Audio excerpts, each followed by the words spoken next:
The Enclave represents everything wrong with pre-war America, except they survived the nuclear apocalypse and somehow got worse. These aren't just your average wasteland raiders. They're a shadow government with advanced technology, genocidal ambitions, and a superiority complex so bad they'll make you question if humanity deserves to survive. But before we go down this rabbit hole, make sure to subscribe so we can make enough bottle caps to keep making these videos. Before the Great War, the Enclave wasn't officially called the Enclave. They were a collection of powerful American corporations, military contractors, and government officials who met in secret to discuss their mutual interests. Think of them as the ultimate shadow cabal, pulling strings behind the scenes while regular Americans worried about things like communist infiltration and rising gas prices. The group included representatives from major pre-war corporations like Poseidon Energy, Robco Industries, and Westtech. These weren't just businessmen having casual lunches, they were actively shaping American policy, funding research projects, and preparing for what they saw as an inevitable global conflict. They called themselves patriots, but their version of patriotism looked suspiciously like corporate oligarchy with a side of xenophobia. When tensions with China reached their breaking point, the shadow government made their move. They constructed a secret oil rig off the coast of California, officially designated Control Station Enclave, but known to insiders simply as the oil rig. This wasn't just a corporate retreat. It was a fully functional military base and research facility, complete with living quarters, laboratories, and enough firepower to level a small city. The genius of their plan was its simplicity. While everyone else fought over resources and territory, they'd wait out the nuclear holocaust in their offshore fortress, then emerge to reclaim what they considered rightfully theirs, all of it.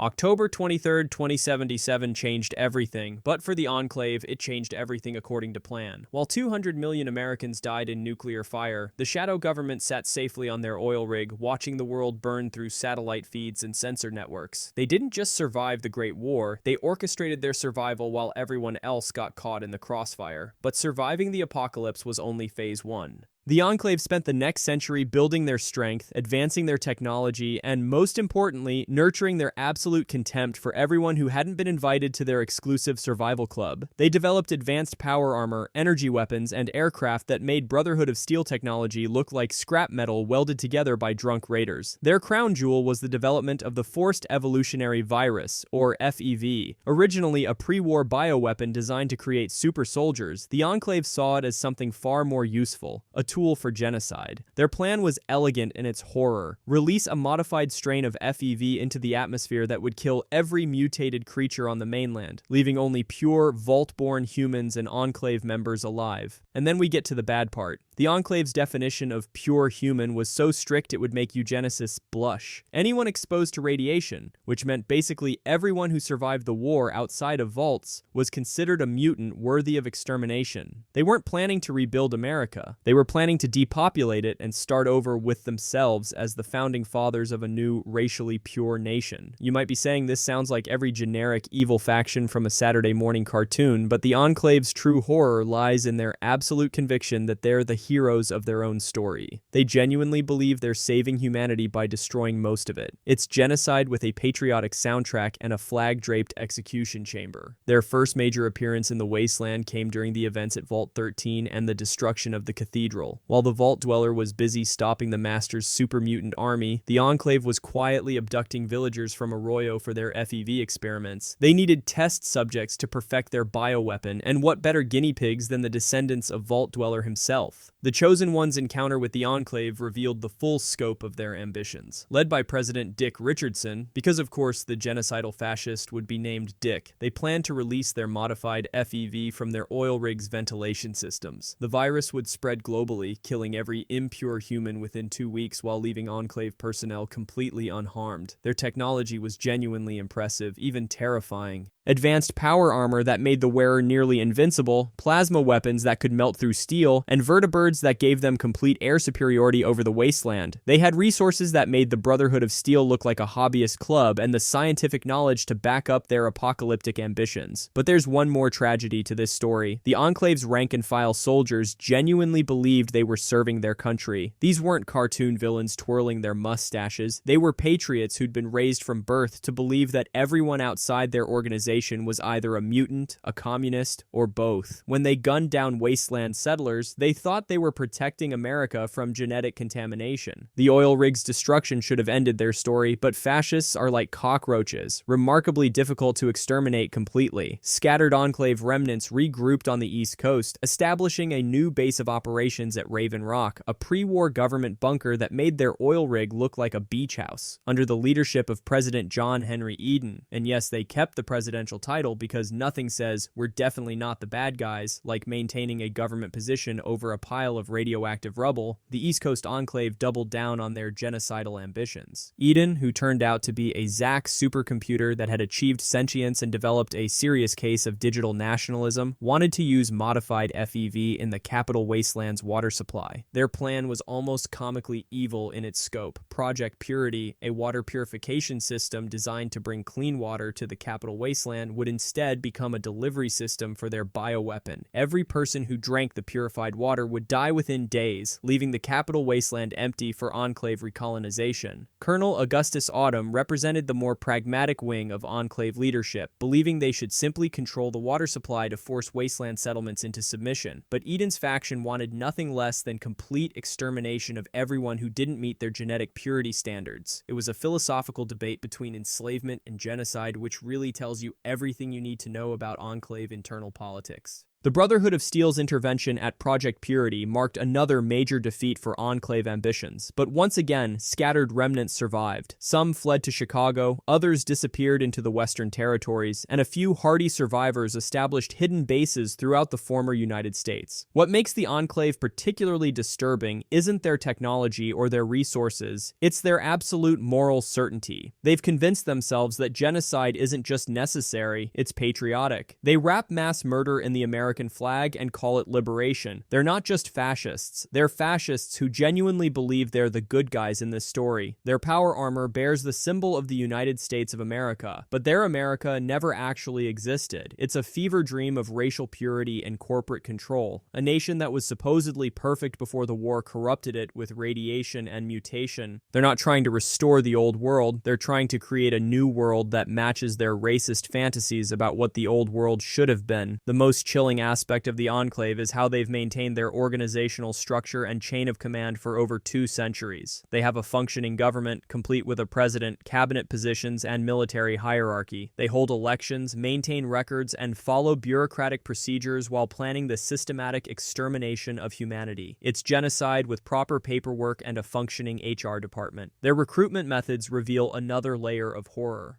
Enclave children are raised from birth to believe in genetic superiority and manifest destiny. They're taught that outsiders aren't really human, that radiation has transformed them into something less than fully conscious. It's not hatred they're taught, it's indifference. They learn to view mass murder the same way most people view pest control. But here's what really keeps you up at night. The Enclave might not be entirely wrong about some things. The wasteland is harsh, brutal, and filled with dangers that would make pre-war Americans lose their minds. Maybe civilization does need strong leadership to survive. Maybe democratic ideals are a luxury that post-apocalyptic society can't afford. Of course, that doesn't justify genocide, but it does make their arguments seductive to people desperate for order and security. The Enclave offers both, along with advanced technology, military protection, and a sense of national identity. All they ask in return is that you ignore the mass graves and pretend that systematic extermination is really just efficient urban planning. The scariest part isn't their power armor or their energy weapons, it's how normal they seem when they're not actively committing war crimes. Enclave soldiers talk about their families, worry about their equipment, and complain about their commanding officers just like any military unit. They're not monsters, they're people who've been convinced that monstrous actions serve a greater good. Their legacy continues to haunt the wasteland long after their major defeats. Enclave technology appears in Brotherhood of Steel arsenals, their research data influences vault experiments, and their ideological descendants pop up in settlements across the former United States. You can't just defeat an idea with superior firepower, and the Enclave was always more of an idea than an organization. The Enclave represents the absolute worst aspects of pre-war America, concentrated and refined by 2 centuries of isolation and indoctrination. indoctrination. They're nationalism without nations, patriotism without people, and progress without humanity. They're a reminder that the road to hell isn't just paved with good intentions. Sometimes it's paved with the absolute certainty that your intentions are good enough to justify anything. If you enjoyed this video and want to see every vault experiment explained, click the video on screen.